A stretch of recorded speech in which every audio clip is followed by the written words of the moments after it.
Hello readers, welcome to my reading setup video in which I will be offering a incredibly spirited, basically gushing video about mostly this reading stand, but also talking about the rest of my setup, showing that this can handle basically any book you throw at it. It's by Fellows, it's $20. Also, there's a 2 GB memory card, so I'm going to be absolutely sprinting through this, and I'm using a camera instead of a phone because I can't balance my phone good. Yep. There we go. Packs down, super flat. It's made of plastic, so it's really light, it's really sturdy. On the back we've got like a notch system. You don't even really need to notch it. It can just sort of stand by itself, but like if you've got a big book, you probably would want to. So obviously super sturdy.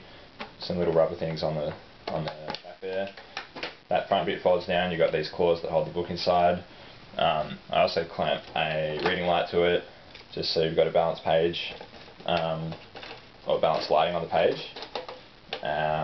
Okay, so here's some examples of how it handles books. Let's say the best book you can probably get for it would be a hardback with like a loose spine, so this one's been amazing to read on it. Reads itself. It's completely self-explanatory. The claws are more than capable of holding those pages down, even though they're just plastic. So that's hardback. What about fucking massive hardback? Because everyone's reading those these days. No, not really.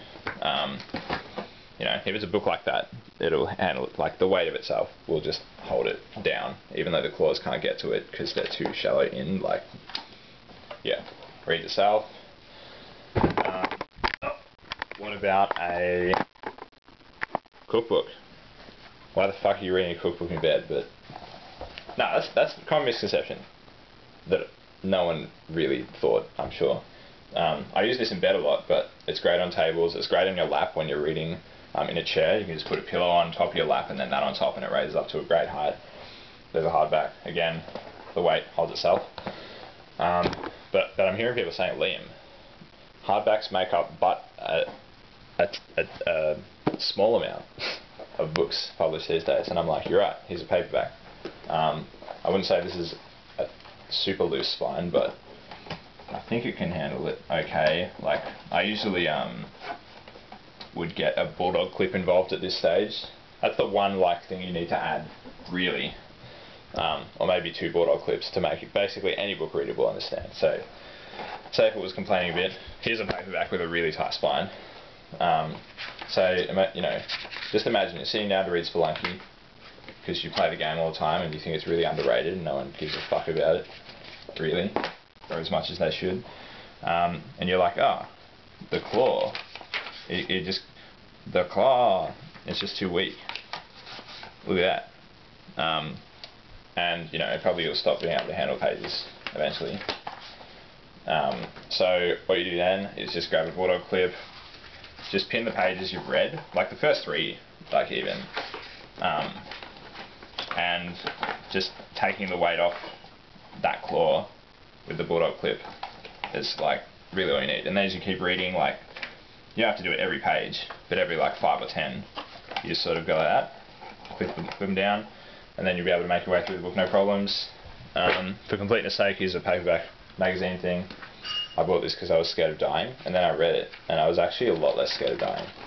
I don't have plans to die. It's just like, you know when you just get scared about death some days.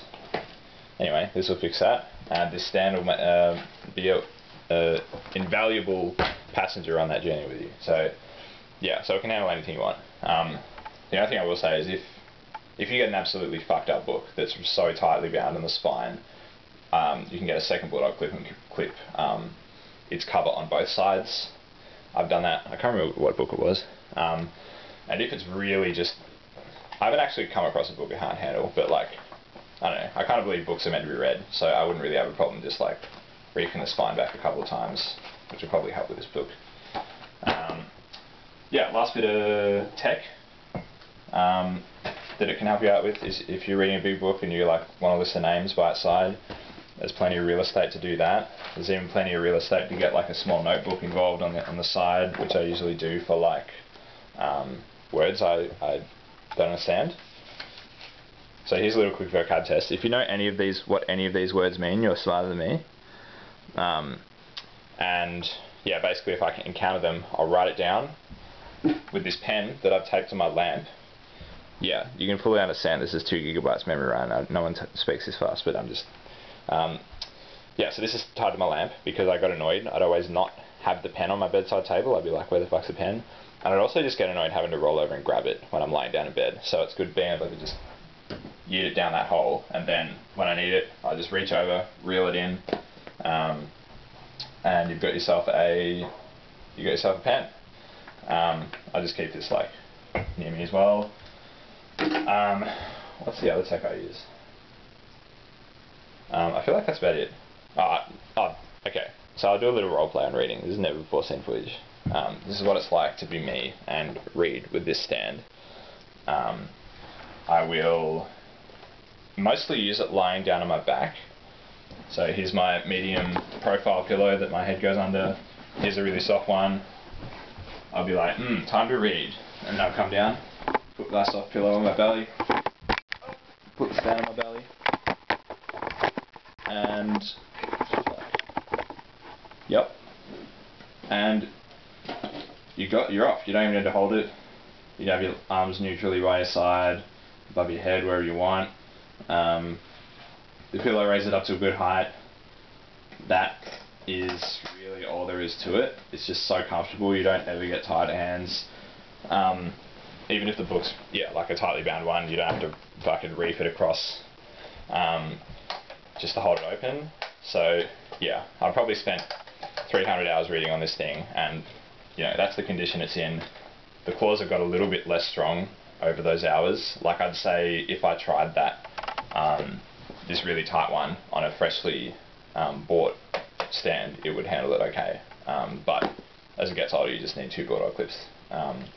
And lastly, this is crazy. I just realised this the other day. You'll say, Liam, how could, I know it's versatile. I know it's like an instant buy, but can you use it reading on your side? And I'll say, maybe. Like some books, definitely. So this book, once again, trusty bulldog clip. Say if I'm halfway through it, I'll start reading. I'll clip maybe half the book back, and then and yeah, the claws can just do that. How crazy is that? So if you're just lying, like this, it's kind of that really comfortable way to read, where you're holding the book. But if you use it without a stand, you'll find that the left page is really easy to read because you'll be holding it like that, and then you'll either have to turn over physically, roll over yourself to get the other page easy to read, or just hold it up like that, which I hated as a kid. And yeah, if I just had this stand, everything would have changed. So there you go. There's my quick video, just basically putting forward my case that this reading stand is an absolutely life-changing $20 purchase, and I probably would not be reading still if it wasn't for it. It just makes it so easy. It's so versatile and so cheap. If anyone has any life hacks about reading, put them in the comment section below, because yeah, anything that helps you read more for longer, and yeah, I'm all for it. Reading's hard enough as it is, so just to get loose of that corporeal form and just turn into a mental entity and not worry about the muscles required to hold the book or anything like that. That's always a plus in my book. See you in the next video. Subscribe to my Patreon, Swabby_reads, and donate a lot of money to firstly Officeworks for the stand, but also then Swabby Reads for changing a life. Okay, bye.